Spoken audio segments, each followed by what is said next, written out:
Hello అండి. ఇప్పుడు నేను చూపించే రెసిపీ వచ్చేసి మన ఆంధ్ర వాళ్ళకి ఇంకా తెలంగాణ వాళ్ళకు ఎంతో ఫేవరెట్ అండ్ డెలీషియస్ బ్రేక్‌ఫాస్ట్ అండి. అదేనండి పెసరట్టు ఉప్మా. చిన్నవాళ్ళ నుంచి పెద్దవాళ్ళ వరకు ఎంతో ఇష్టంగా తింటారు కదా! ఇప్పుడు నేను చెప్పేలా ఓసారి ట్రై చేయండి. చాలా టేస్టీగా కుదురుతుంది. ఒక్క పెసరట్టు తింటే చాలు కడుపు నిండిపోతుంది. అంత బాగా కుదురుతాయి. ఎలా చేయాలో చూసేద్దాం వచ్చేయండి. ముందుగా ఏదైనా గ్లాస్ లేదా కప్పుతో పెసరపప్పు తీసుకుంటే దానికి పావు కప్పు బియ్యాన్ని వేసుకుంటే అట్లు చాలా స్మూత్‌గా వస్తాయి. అయితే నేను గ్లాస్ పెసరపప్పు, పావు గ్లాసు బియ్యాన్ని వేసుకున్నాను. ఇలా వాటర్ పోసుకొని నైటే నానబెట్టుకున్నాను. మీకు టైం లేకపోతే అట్‌లీస్ట్‌గా 4-5 అవర్స్ అయినా నానబెట్టుకోవాలి. మార్నింగ్‌కి చూడండి ఇలా నానబెట్టుకున్న పప్పు ఎంత చక్కగా నానిపోయిందో. దీనిని మనం శుభ్రంగా వాష్ చేసుకొని మెత్తగా మిక్సీ చేసుకోవటమే. ఇందులోనే మనం 7-8 పచ్చిమిర్చి, జీలకర్ర, 1 ఇంచు అల్లం, తగినంత సాల్ట్ వేసుకొని మెత్తగా మిక్సీ చేసుకోవాలి. ఇలా మిక్సీ చేసుకున్న దానిని బాగా కలుపుకొని పక్కన పెట్టుకోవాలండి.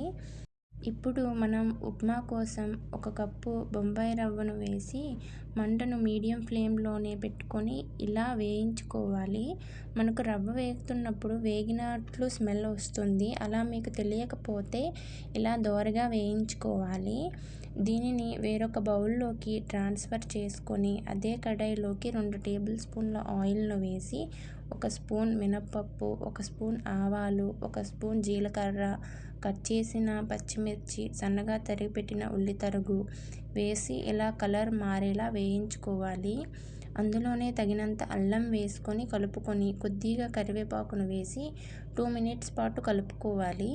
5-6 జీడిపప్పు పలుకులను వేసి కలుపుకొని ఇలా వేగిన తరువాత మనం తీసుకున్న కప్పు రవ్వకు 3 కప్పుల వాటర్‌ను పోసుకొని తగినంత సాల్ట్ వేసుకొని కలుపుకోవాలి. కొద్దిగా వాటర్ ఇలా మరుగుతున్నప్పుడు రవ్వను కొద్దిగా వేసుకుంటూ కలుపుకోవాలండి.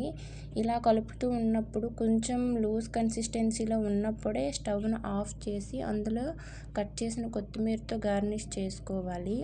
ఎందుకనంటే దోసలో మా కన్సిస్టెన్సీ లూజ్‌గానే ఉంటే మనం తినేటప్పుడు దోస చాలా స్మూత్‌గా ఇంకా టేస్టీగా ఉంటుందండి.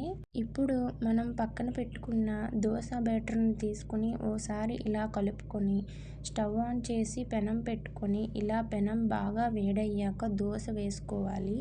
లేదు అంటే దోస సరిగ్గా రాదు. ఇప్పుడు ఒక గరిటె దోస పిండిని వేసి ఇలా మీడియం సైజులోకి దోసను పరుచుకోవాలండి. కట్ చేసిన ఉల్లి తరుగును, పచ్చిమిర్చి, కొత్తిమీరతో అంచుల వెంబడి ఇంకా మధ్యలో ఆయిల్‌ను వేసుకొని ముందుగా చేసుకున్న ఉప్మాను ఇలా మధ్యలో వేసుకోవాలి. ఇలా వేసుకున్న తర్వాత దోస బాగా కాలిన తర్వాత తీసుకోవాలి. ఇలా అన్నిటినీ వేసుకోవటమే. అంతే, ఎంతో టేస్టీ అయిన మన పెసరట్టు ఉప్మా రెడీ. దీనిలోకి పర్ఫెక్ట్‌గా కుదిరే చట్నీ అల్లం చట్నీ. ఎంతో టేస్టీగా ఉంటుంది. అల్లం చట్నీ ఎలా చేయాలో డిస్క్రిప్షన్‌లో ఇచ్చాను. వెళ్ళి చెక్ చేయండి. వీడియో మీకు యూజ్ అయినట్లయితే లైక్ చేసి ఇలాంటి మరెన్నో వీడియోస్ చూడడం కోసం మన ఛానల్‌ని సబ్స్క్రైబ్ చేసుకోండి.